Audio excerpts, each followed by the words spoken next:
L'hiver est passé. Sous la neige, les fleurs commencent à éclore. Nous fourbissons nos armes, nous aiguisons nos lames. La saison de la guerre approche. Peut-être qu'aujourd'hui, vous démarrez le jeu de rôle. Peut-être que ça fait un moment que vous faites du jeu de rôle, et vous en êtes arrivé à cette conclusion. Les combats dans D&D, c'est nul. Cette conclusion est partagée par de nombreuses personnes qui ont abandonné l'art de la guerre parce que c'était trop lourd. On va parler d'un sujet qui revient énormément en jeu de rôle.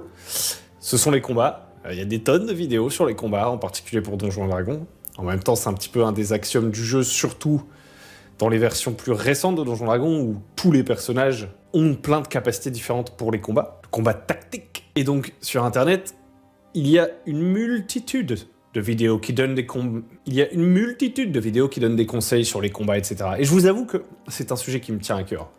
Moi, j'aime la bagarre. J'ai joué au Wargame quand j'étais petit. J'aime les scènes d'action, les trucs gore.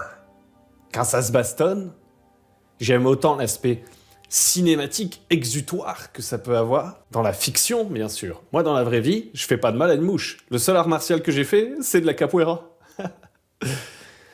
Et j'aime autant aussi l'aspect un petit peu tactique. Mais souvent, il n'est pas forcément très bien servi en jeu de rôle, cet aspect tactique. On va pas se le cacher. Et parfois, justement, cet aspect tactique, il vient un peu occulter, de manière trop importante, selon moi, la fiction, l'histoire du combat. Parce que l'histoire du combat, c'est cool à raconter. Et parfois pour pas grand-chose. Parce que souvent, quand on se retrouve un peu dans l'ornière en combat, c'est pas forcément parce que la partie méta du combat est très intéressante. C'est parce que tout est complexe et surtout personne ne sait trop comment ça marche. Et ça, c'est un problème. Et mon avis, c'est que si on sait pas trop pourquoi ça marche pas le combat, c'est vraiment ça le cœur de la vidéo, c'est parce que c'est un cercle vicieux. Si la première fois que j'ai fait un combat en jeu de rôle, ça m'a senti compliqué, je me suis pas intéressé, c'est probable que je me sois moins investi là-dedans et que de fil en aiguille, comme les combats sont pas assez intéressants, pas assez importants, pas assez décisifs, pas assez... etc. En fait, je ne m'intéresse pas aux règles de combat. Et que du coup, même parfois quand ce sont des règles vraiment très simples, honnêtement, il y a des gens, ils ne captent pas la règle. Et je pense pas que c'est parce qu'ils sont plus bêtes que les autres. C'est parce qu'ils comprennent pas l'intérêt que ça peut avoir. Alors, peut-être qu'ils y voient pas l'intérêt, tout simplement parce qu'ils y voient pas l'intérêt, les goûts, les couleurs, enfin je veux dire, peu importe, moi je suis pas en train d'essayer de vous convaincre que les combats c'est génial, moi j'en suis convaincu. Ce que je veux vous proposer aujourd'hui, c'est des conseils qui n'ont pas vraiment à voir avec les règles de Donjons et Dragons. Dans la voie du Dungeon Master, je ne vais pas vous faire un tuto sur les combats de Donjons et Dragons. J'ai des tutos sur Donjons et Dragons 5e édition, si vous le souhaitez, sur la chaîne, et vous trouverez des tutos de tous les jeux de rôle. Je vois pas l'intérêt de le faire moi. Ça existe. Ce que je veux vous proposer, c'est quelques trucs qui, selon moi, sans pouvoir vous dire qu'ils sont universels, le jeu de rôle est un vaste monde, moi me tiennent à cœur, peu importe le jeu de rôle auquel je joue, personnellement. Avant que je continue, je vous invite à me dire en commentaire ce que vous pouvez avoir comme interrogation sur les combats, etc. Parce qu'il y aura très probablement une deuxième vidéo. Aujourd'hui, on va avoir des high concepts. J'ai déjà une autre idée de vidéo derrière, mais c'est pas impossible qu'il y en ait une troisième ou une quatrième sur le combat, si jamais je vois des questions qui me font me dire j'ai quelque chose à raconter. Donc dites-moi ce que vous pensez des combats en tant que Dungeon Master, et même si ça n'a rien à voir avec Donjons et Dragons, bien sûr. N'oubliez pas non plus de vous abonner si ce n'est pas encore fait. Revenons à la problématique du combat. Donc les combats sont souvent les systèmes les plus complexes en jeu de rôle, parce que beaucoup de jeux de rôle sont hérités du wargame, ça c'est une première chose, et aussi parce que souvent c'est des moments assez décisifs, et donc on n'a pas forcément envie de les régler en un claquement de doigts. On aime bien qu'il y ait quelques garde-fous, quelques paramètres qui soient pris en compte, pour que ce soit pas juste géré à l'arbitrage du MJ, qu'on ait quelque sorte de sauvegarde, littéralement. Et ça peut aller très loin, jusqu'à rendre le jeu vraiment plus du tout freeform. On passe dans un autre mode, ça peut être parce qu'il y a de l'initiative, parce qu'il y a des cases, parce qu'il y a des règles tactiques, des manœuvres, qu'il faut faire plus de calculs, enfin j'en sais rien. Plein de choses qui finalement contrastent vachement avec ce qu'on faisait juste avant, et ça, parfois c'est complètement tue l'amour. Et d'ailleurs, à titre perso, rares sont les jeux où je trouve que c'est vraiment intéressant de mettre autant de complexité sur le combat. Je trouve ça souvent pas très bien fait ou un peu chiant. Mais il peut y avoir des petites exceptions. Donc voilà, parfois, à cause de tout ça, on attend juste que ça se termine pour retourner un peu dans notre mode où on imagine vraiment le monde en temps réel, on parle de vive voix aux autres joueurs, on prend des décisions qui ont un impact direct sans passer par 12 000 calculs entre chaque.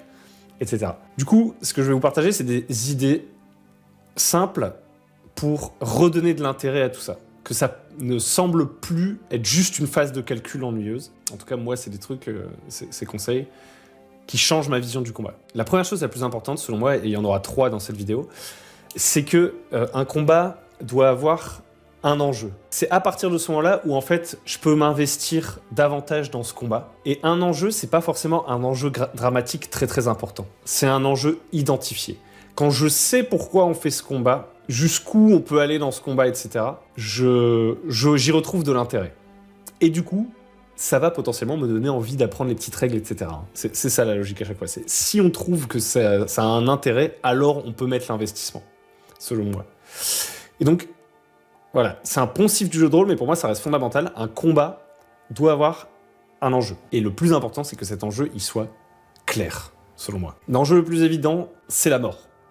Si vous faites plein de combats, on va dire trop faciles, prévus uniquement parce qu'il faut un combat, en fait, où les PJ ne peuvent pas vraiment mourir, parce que comme on sent que cette scène est obligatoire, on se dit, bah, ce serait quand même un peu dégueulasse que cette scène non seulement soit obligatoire, mais qu'en plus, ce soit un goulot d'étranglement où tout le monde meurt, enfin... Vous voyez cette situation un peu étrange où on vous dit les PJ sont sur la route, il y a 5-6 mutants là qui sont là, et faites en sorte qu'ils survivent. Des fois, c'est écrit explicitement comme ça dans les scénarios de jeux de rôle, hein. Je ne l'invente pas. Donc, ce moment-là, moi, je pense que les joueurs le sentent très très vite. Et ils comprennent alors que le combat, c'est une sorte... C'est pas une scène d'action scriptée, hein. Il y a plusieurs possibilités possibles. Quand même, à ce combat, quoi, il y a quelque chose qui va en émerger. On peut être surpris par des choses qui vont se passer.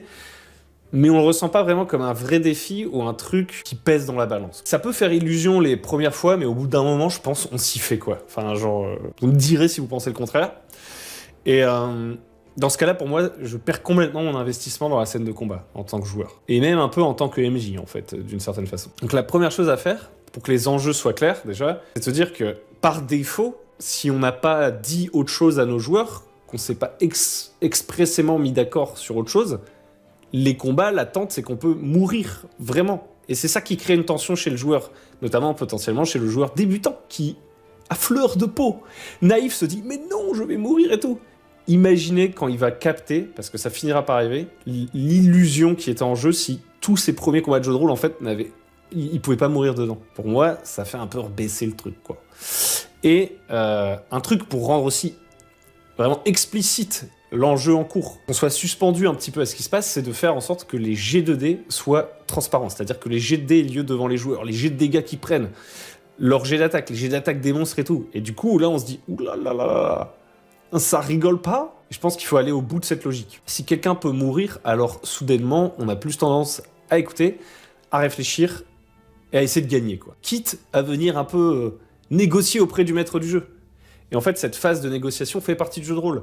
Même si, potentiellement, un joueur fait « Ah, est-ce qu'il n'y a pas moyen que je fasse ça ?» Et en fait, ce qu'il vous demande, ce serait de tordre la règle, de rejeter un jet de dés qu'il vient de faire, etc. S'il en est à ce moment-là, et que vous répondez de manière transparente « Ok, vas-y, tu peux rejeter le dé, si tu fais un 20, tu survis. » Je dis n'importe quoi, j'invente une règle au pif, on s'en fout des règles, là. On parle de l'enjeu de l'attention. Le fait qu'il vienne négocier le petit truc et tout, c'est qu'il sent que ça a un impact, ce qui est en train de se passer, et donc, il est accroché au combat. Mais la mort n'est pas le seul enjeu possible. En fait, un combat, ça peut aussi décider de la mort d'un PNJ, de la fuite du méchant, de la perte d'une opportunité d'avoir un trésor, d'accomplir un objectif. Enfin bref, il peut y avoir une alarme qui va être sonnée. Enfin, le combat doit avoir une conséquence, en fait, même si c'est pas la mort. Si vous avez un jeu où on prend en compte vraiment les blessures aussi, c'est-à-dire que même si on gagne le combat, on peut subir des blessures, donc en fait, on va essayer de faire une stratégie pour subir le moins de blessures possible, etc. Voilà, tous ces enjeux vont venir rehausser les choses. Il n'y a pas besoin que ce soit un combat à mort, un match à mort par équipe non plus, quoi. D'ailleurs, on y reviendra plus tard. Bref, des conséquences qui sont palpables.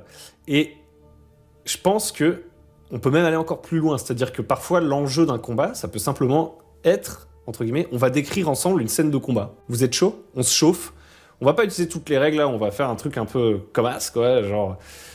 où vous allez pouvoir décrire un peu, on va se concentrer sur le style de combat de votre personnage. C'est une sorte de mise en scène, on se fait une petite cinématique entre nous.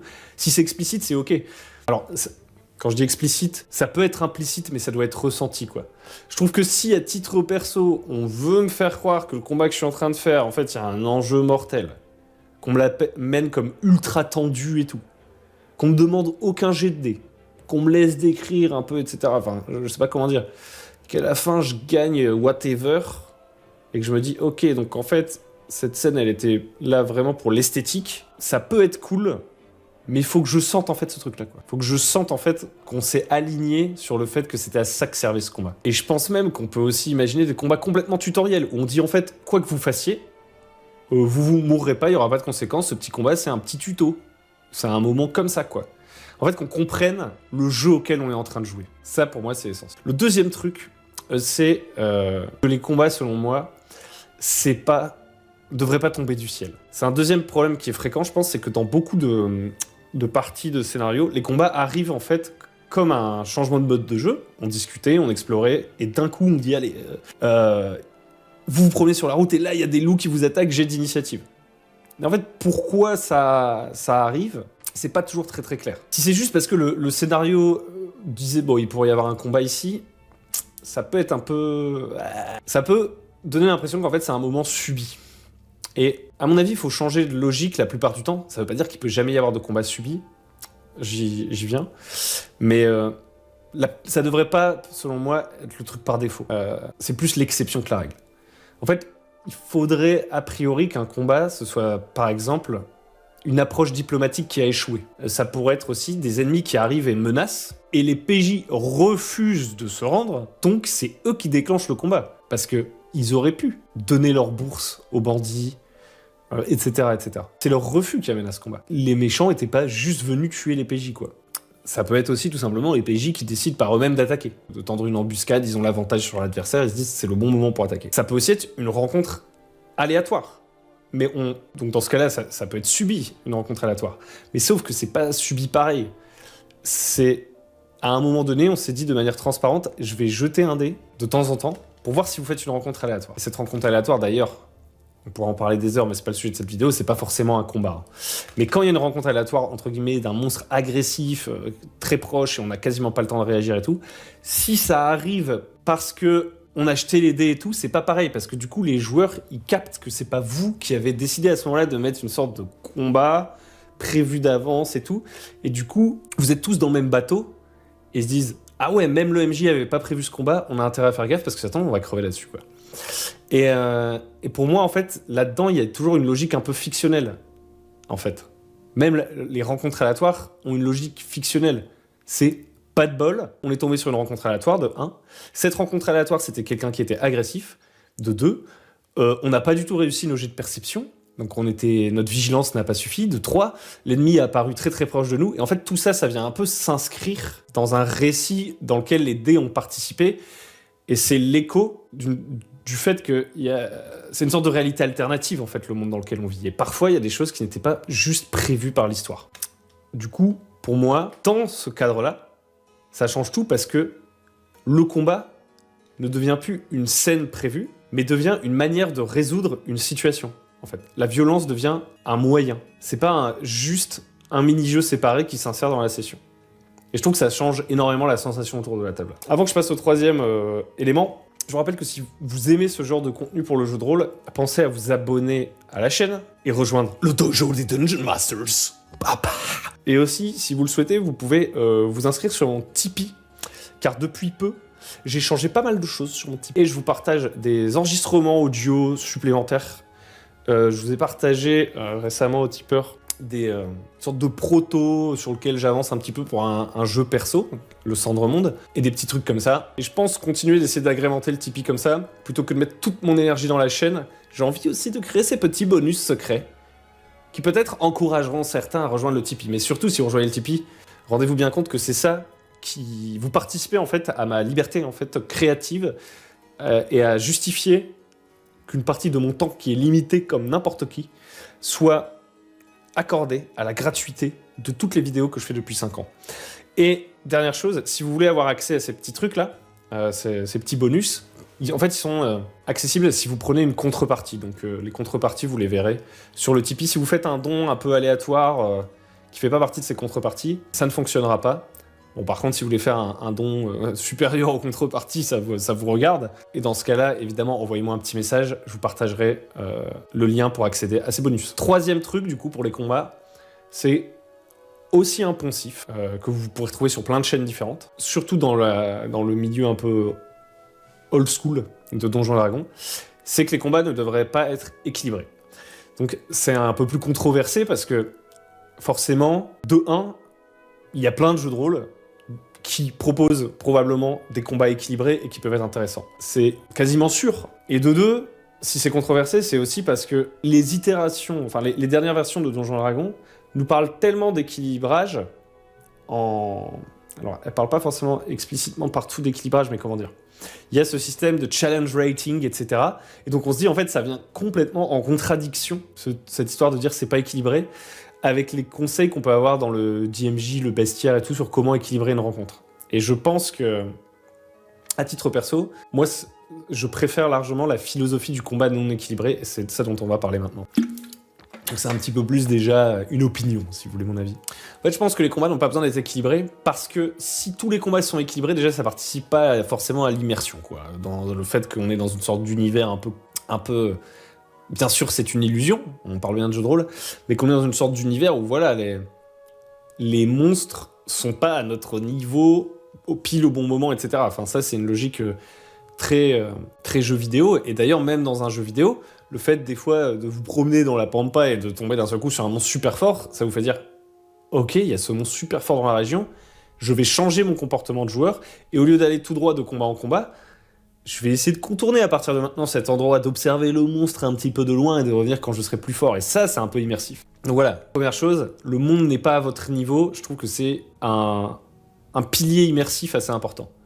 Ensuite, quand chaque combat est calibré, équilibré, etc., et qu'on sait... Ça, c'est vraiment, selon moi, le pire un petit peu, que le MJ va nous sauver de manière cachée, etc. Parce qu'en fait, il veut surtout pas que qu'un combat, en fait, qui n'est pas aussi équilibré que ce qu'il pensait, tourne complètement mal. Je pense qu'en fait, nos choix perdent en importance. Je vais essayer de le démontrer un petit peu, en parlant en fait de ce que ça apporte. Parce que là, je dis, c'est pas terrible et tout. Moi, ce que je trouve que ça apporte vraiment, de se dire que le monde est dans la tête du MJ et dans la mienne, il est dangereux, crédible, etc., c'est qu'en fait, ça m'amène à réfléchir autrement. Déjà, je pense peut-être plus à de la stratégie, à éviter certains combats, à négocier, à tendre des embuscades. En fait, la stratégie, ça relève un petit peu... Alors, c'est pas vraiment ça la définition de la stratégie, hein. Mais ça relève un petit peu de la phase préparatoire. C'est-à-dire qu'avant même d'entrer dans le donjon, quoi, peut-être on va s'accorder un petit peu, parce qu'on sent qu'il y a de l'enjeu, en fait. On sent que ça pourrait être la merde, que si on réfléchit pas un petit peu en amont, on va devoir se taper tous les habitants du donjon, là. Ça va devenir un hack and slash, et on risque de perdre, potentiellement. Donc, ça change un peu la manière de réfléchir, de se dire, c'est un monde crédible. Ça veut pas dire qu'il est réaliste. Ça veut dire qu'on essaie d'y croire un petit peu. Ça n'empêche pas d'avoir un comportement de kamikaze, de se jeter dans la gueule du loup exprès, de temps en temps, etc. Parce qu'on se dit, moi, mon personnage, c'est un débile, ou alors c'est un badass, ou c'est un zélote, ou j'en sais rien. Ça veut pas dire qu'on est obligé de jouer la stratégie méticuleuse. Ça veut dire que quand on le fait, on se dit, mon comportement, qui consiste à être un peu un kamikaze, là, je dis n'importe quoi, c'est quelque chose que je veux faire parce que ça caractérise mon personnage. Je le fais pas parce que je sais que le combat, en fait, est équilibré et que le MJ va essayer de me sauver. Surtout, ce que ça va apprendre aussi, ce côté déséquilibré, ça va être aussi qu'on va pouvoir fuir, en fait. Ce qui est une option souvent très peu utilisée.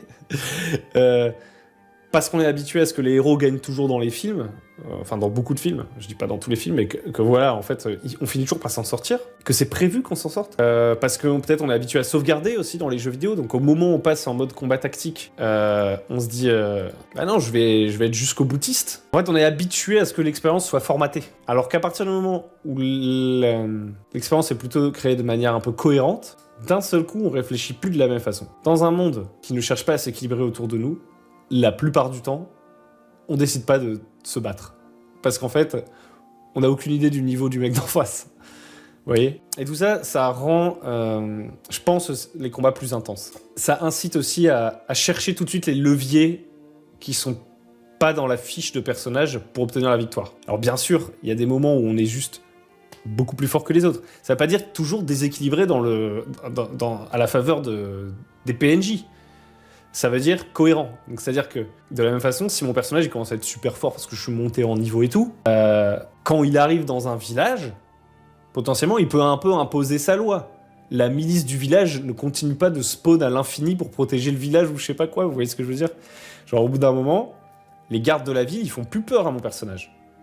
Et donc, ce qui se passe en fait, c'est que les gardes de la ville, ils vont accepter les décisions de mes personnages, peut-être reconnaître son autorité. À contre-cœur potentiellement, ils vont peut-être chercher à se révolter, à faire un plan pour repousser mon personnage si les décisions de mon personnage sont vraiment horriblement cyniques et stupides. Mais ils vont plus m'attaquer par défaut non plus, quoi.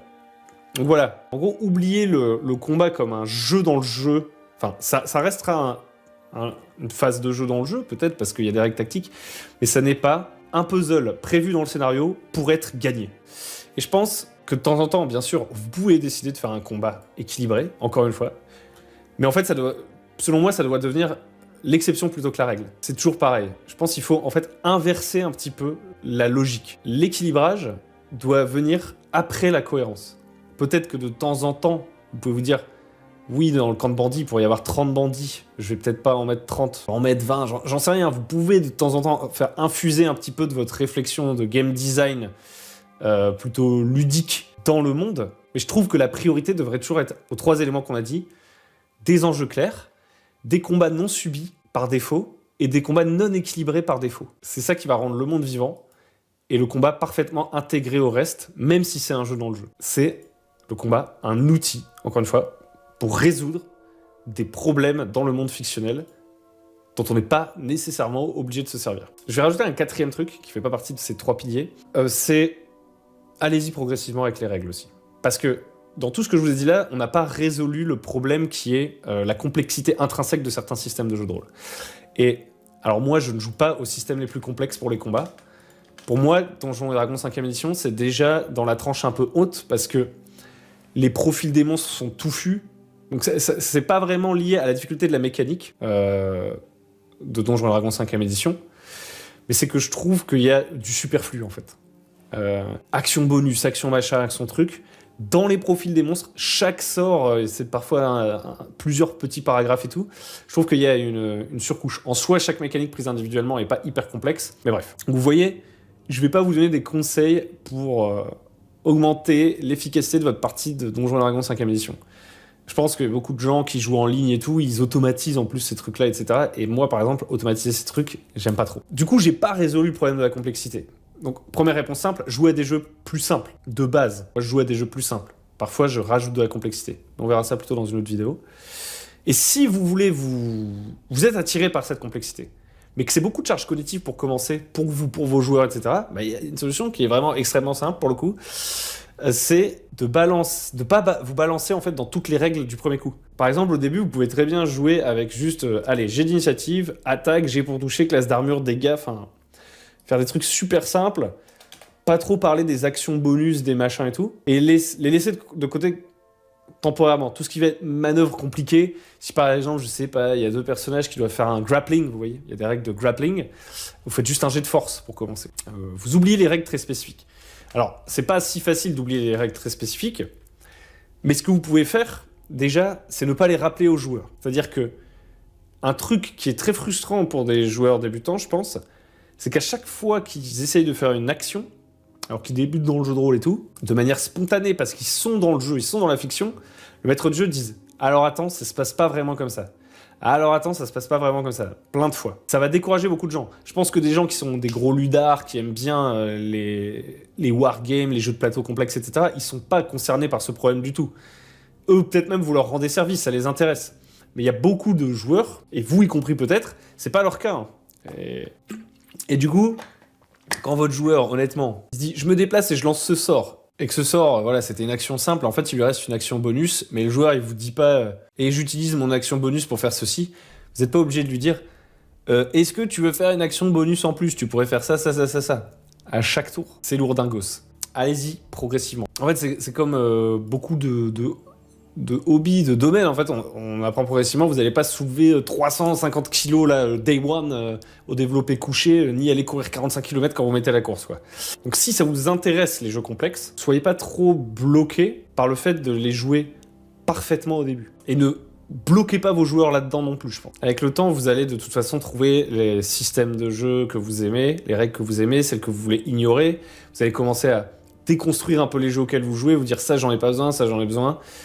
Au début, tout semble important parce qu'on est habitué aux jeux de société où en fait finalement toutes les règles sont imbriquées les unes dans les autres et il y a vraiment une manière de bien jouer. Les jeux de rôle, c'est impossible de trouver une manière de bien jouer exactement. Tous les jeux de rôle ont une marge d'interprétation. Sinon, j'ai le sentiment qu'en fait, ce ne sont plus vraiment des jeux de rôle. Je dis tout ça, c'est pas pour vous décourager de jouer à des jeux complexes. Vous aurez peut-être un kink un jour pour cette règle de désarmement de 4 paragraphes. Page 377, ultra réaliste. Et dans ce cas-là, waouh, c'est incroyable, faites-le. Conclusion de tout ça, je vous dirais, ce serait vraiment dommage en fait d'abandonner les combats en jeu de rôle parce que quand ils fonctionnent bien, ils peuvent être vraiment intenses, tactiques, dramatiques, mémorables. Je pense que ça fait partie des moments cathartiques en fait. Après, boys will be boys. Hein. Moi, j'aime bien la bagarre dans les films, dans les jeux et tout. Donc voilà, j'ai mes propres biais. Mais perso, j'adore les combats et je pense que ça devrait ni vous inquiéter. Faites des choses simples pour commencer. Balancez l'équilibrage par la fenêtre. Dites à vos joueurs. Ça va peut-être partir en cacahuète, donc je vous propose qu'on se mette, je sais pas moi, des petits points de destin là. Prenez chacun une pièce. La première fois que vous mourrez, vous pouvez utiliser cette pièce potentiellement pour sauver votre personnage. Enfin, trouvez le truc que vous voulez faire si vous avez vraiment peur de tuer tout, tout le groupe parce que c'est déséquilibré, etc. J'aurais fait de mon mieux pour vous convaincre de l'intérêt de faire le contraire. Mais voilà, faut pas que ça vous fasse peur. Et faut pas que vous traumatisiez vos joueurs avec des systèmes hyper compliqués de combat. Si c'est pas ce à quoi ils s'attendaient, allez-y progressivement. Si vous connaissez pas les joueurs avec lesquels vous jouez et que vous voulez les emmener un peu dans cette voie, demandez-leur si ça vous intéresse et tout. Et petit à petit, en fait, vous pouvez comme ça potentiellement donner le goût aux joueurs de s'intéresser aux règles. La vidéo va se terminer ici. Je vous rappelle que vous pouvez aller sur le Tipeee. Si vous prenez une contrepartie qui existe sur la page, le lien est dans la description. Vers la page. Si vous prenez une des contreparties, vous avez accès à des sortes de petits bonus qui sont dans un dossier Google Drive qui s'appelle le bac à fable, en mémoire à un ancien blog que j'avais entamé. D'ailleurs, le lien du blog est aussi en description. N'hésitez pas à liker, à vous abonner.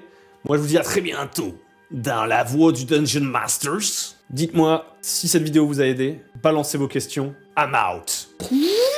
Téléportation. To the Forgotten Realms.